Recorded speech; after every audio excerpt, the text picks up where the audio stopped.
আজকের তিলোত্তমা পর্বে রয়েছে একের পর এক বড় চমক। 2.5 কোটি টাকার রহস্য থেকে শুরু করে তমসার গান, সব কিছু নিয়েই তৈরি হবে নতুন প্রশ্ন। আর সোমদত্তা যে আসলে তমসার গান শুনতে কেন এত আগ্রহী, সেটাও কিন্তু বেশ রহস্যজনক। তাহলে আজকের পর্বে ঠিক কী কী ঘটতে চলেছে চলুন জেনে নেওয়া যাক।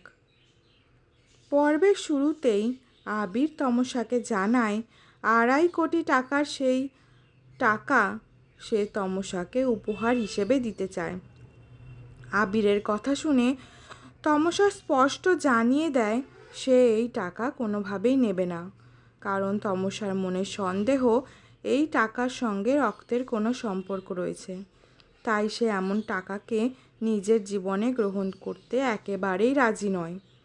এরপর ঘরে গিয়ে তমসা গোপনে সিসিকে ফোন করে পুরো ঘটনাটা জানিয়ে দেয়, অর্থাৎ 2.5 কোটি টাকার রহস্য এখনও পুরোপুরি কাটেনি। এরপর দেখা যায় আলেখ্য আর তমসা যখন তমসার বাপের বাড়িতে পৌঁছায়, তখন তমসার মা তাদের সুন্দরভাবে বরণ করে নেন। বাড়ির সবাই একে একে তাদের আশীর্বাদ করে, কিন্তু ঠিক তখনই আসে এমন একজন যাকে দেখে বাড়ির সবাই কিছুটা অবাক হয়ে যায়। তিনি হলেন সোমদত্তা। তমসার পিসি সোমদত্তাকে দেখে অবাক হয়ে বলে তারা ভাবতেই পারেনি তিনি এখানে আসবেন। সোমদত্তা তখন নিজের কারণ জানিয়ে বলে বাড়ি থেকে কেউ তো আসতেই হতো, আর তার কাছে নাকি একটা বিশেষ সুযোগ এসেছে, তমসার গান শোনার সুযোগ। তাই সে কিছুতেই এই সুযোগ হাতছাড়া করতে চায়নি। তবে সোমদত্তা এটাও জানিয়ে দেয় তার নাকি একটু তাড়া আছে, তমসার গান শুনেই সে চলে যাবে। কিন্তু আসল উদ্দেশ্য কি? শুধুই গান শোনা, নাকি এর পেছনে রয়েছে অন্য কোনো কারণ? তমসা তখন শাড়ির কথা তোলে। সোমদত্তা বিষয়টা সামলানোর চেষ্টা করে জানায় আসলে তমসার শরীরে একটা জায়গায় আঘাত লেগে সামান্য রক্তপাত হয়েছিল। সেই সময় যে শাড়িটা পরা ছিল সেই শাড়ির কথাই বলা হচ্ছে। কিন্তু তমসার পরিবারের লোকজন তো জানে না এই শাড়িকে ঘিরে কত বড় রহস্য তৈরি হয়েছে। এদিকে বাড়ির সবাই তমসাকে গান গাওয়ার জন্য অনুরোধ করতে থাকে। অন্যদিকে আবির তমসার শাড়িটা পৃথার হাতে তুলে দিয়ে জানতে চায় এটা কি তমসার সেই শাড়ি?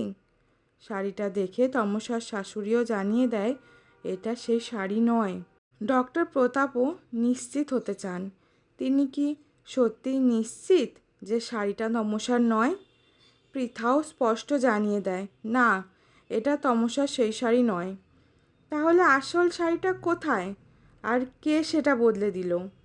এই প্রশ্নের উত্তর এখনও অজানা। এরপর আবির মৈত্রীকে তমসার আলমারি পরীক্ষা করতে বলে। তার আলমারিতে যে 2.5 কোটি টাকা রাখা আছে সেই টাকা এখনও সেখানে রয়েছে কিনা সেটা দেখে আসতে বলে আবির। মৈত্রীও জানায় সে গিয়ে দেখে আসছে। এদিকে বাড়ির পরিবেশ তখন অন্যদিকে মোড় নিতে শুরু করেছে। সবাই অনুরোধ অবশেষে তমসা গান গাইতে শুরু করে।